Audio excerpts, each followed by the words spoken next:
fella you're with, the black kid, dresses like a writer. Does he know anything? You are racist.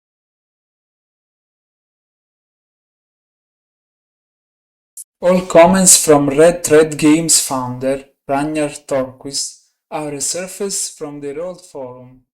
They are exactly what you would expect from Dustborn creators. Here he is saying to a user questioning why in their previous game, Dreamfall Chapters, there is no good white characters. He replies, "Our team is predominantly white and male. That's unfortunate, and hopefully something we can change in the long term.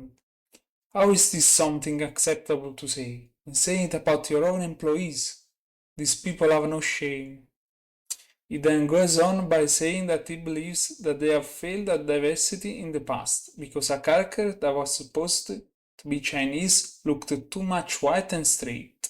But the madness reaches its peak when he laments that some black characters were even voiced by white voice actors. That's absolutely unacceptable. Hiring white voice actors. What were they thinking? He then finishes with some classic leftist bugmen gaslighting by saying that they don't have any political agenda and that without diversity, their game would appear outdated as they will not reflect the real world. What? But I thought that all art was political, wasn't it? I must remind you that this is the person behind Dustborn, a game which notoriously has no politics in it. And we even have the textbook "It's not happening, but it's good that it is." He then mocks his customer by saying that he is the one that doesn't live in the real world and that he must correct his views or he will be left behind. Very inclusive of him. But the best part still hasn't arrived because he lets his mask slip off and exposes his true nature and beliefs. In his reply, he originally said that he wants to represent a world where there aren't just white guys, but a mix of good people and bad people of all colors, ethnicities, and sexual orientation. But then another user after his comment expressed how our world is systematically prejudiced, and because of that it's okay to portray white men as evil because they are systematically advantaged.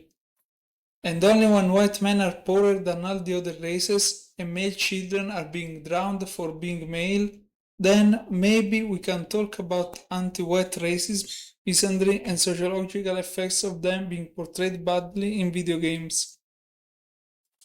As you can see, Ragnar Tornquist agrees with what he describes as an awesome post, even if it contradicts what he just said about representing everyone in good and bad roles. I would describe it as a psychotic, delusional rant by a disturbed individual. This once again goes to show the twisted mind of the Wookiee and their flawed way of thinking. Their argument is that by putting anything other than a straight white male as an antagonist would perpetuate stereotypes, but they conveniently ignore the possibility that it could create stereotypes against another race, and it could radicalize white men against minorities as they would see themselves being portrayed unfairly. They also cherry-pick terrible acts made by other cultures all around the globe, like drowning female newborns that happens in India, or death penalty for homosexuality that happens in Saudi Arabia or other Islamic countries. But they blame white people for it anyway. And by their own logic, Asian people can't experience racism then, because they are more on average in the United States. These are the people infesting the video game industry, injecting their mental illness and their self-hatred in every new release. It's not even some sort of conspiracy theory. It's just people chronically online on Reddit.